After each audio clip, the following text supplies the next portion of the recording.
Friends, welcome to my channel and thanks for watching this video. Friends, in this video we are going to discuss about Tesco PLC, and this is the long-term trend of this particular script. So if you haven't heard about Tesco, so you can check it out. So it's a British multinational groceries and general merchandise retailer with headquarters in Welwyn Garden City. So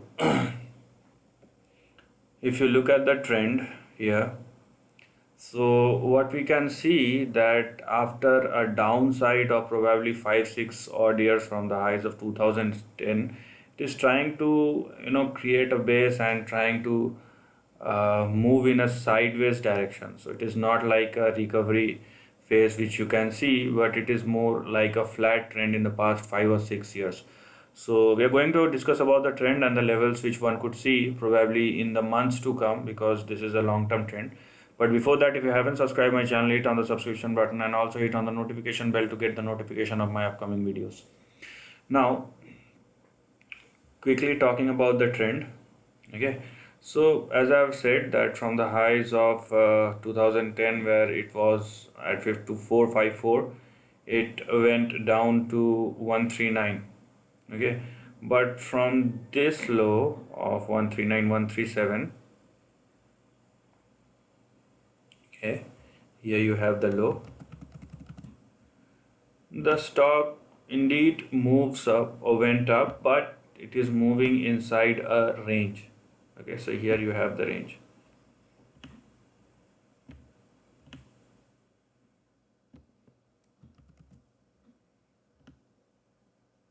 Okay, so here you can see that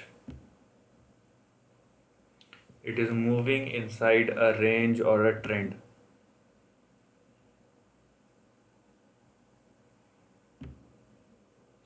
Okay, so we are going to discuss about this and the probability of moving up or down, or what are the circumstances one need to look at. So first of all, because this trend persists for the last 5 or 6 odd years, so unless the stock moves above 267 or 268 and sustain over there, one should not think that any further upside will happen in this stock. Okay, that's the first thing.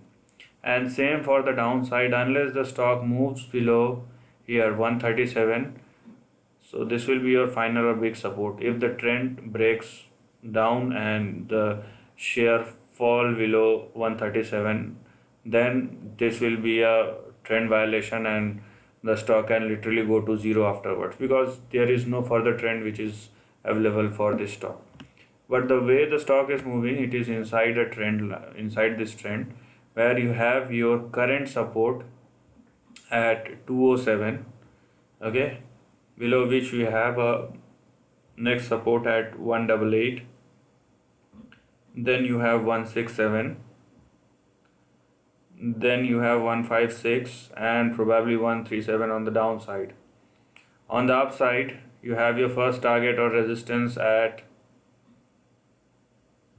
219, then you have 253 and 267. So this stock is trading inside this range, and one must understand that you need to stay inside the range where you have lots of support and resistance level, and you need to comply with that. Unless the stock makes a move, a breakout or breakdown, do not think that something is going to happen. Okay, because the same thing I'm telling you again and again. So reason behind that, because if stock moves into a big consolidation, so it's very hard to move beyond a range. So I've already told you about the downside and the levels or the stop losses you need to look. On the upside, in case if the stock makes a breakout above 268 and sustain over there, then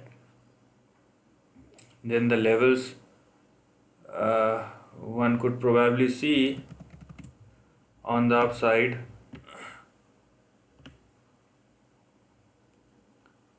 Okay, will be first you'll have 312, then you will have 328, then you have 342, and finally you will have 388. So I will not go beyond this for the time being, so I'll restrict myself till 389 or 388 on the upside.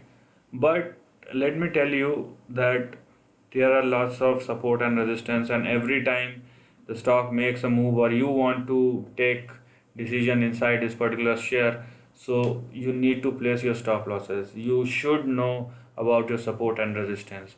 You should be able to analyze your risk and the things which you need to consider before taking a trend.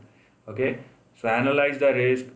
I have explained you the trend that will help you to find a good support and resistance level or good risk reward position, and you must decide that if the things goes in an adverse direction, what are the decisions I should take in the first place and how much risk I can afford on the downside, and rest whatever you have will be the upside.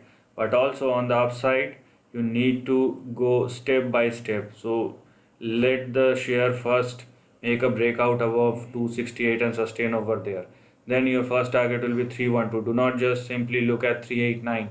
Okay, you'll go by step 312, then you will analyze 328 and 342 simultaneously, then you will look for 389, and things goes or things will follow suit. So this is the way to do. Even for long term you need to observe and look at the trend, not on regular basis but specifically in between a specific duration. So this is the end of the video. If you like this content, do share your thoughts in the comment section and subscribe my channel. Lastly, take care of your family and friends.